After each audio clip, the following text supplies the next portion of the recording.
Uma ngokhuzane Khunyana ngomfana owakhulela khona la ngelusa khona la inkomo namankonyane la kwela kithi eNkandla. Abazali bami bangikhulisile ikakhulukazi nogogo nobaba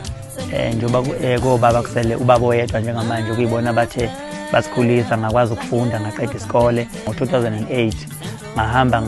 ngaya eGoli la khona eGoli ngifike khona ngatholwa ikhampani enganizomama engangifuna kuyona umsebenzi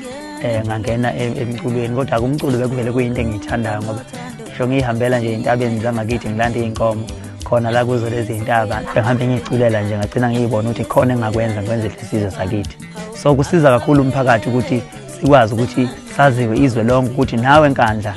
nawe Mandaba wazala iqhawe khona la ekhaya eChekheni Obungoza. Umcimbi ongamhla ka 30 kuMarch ngiwenze nje ngenhloso ukuthi uzokhuphula kakhulu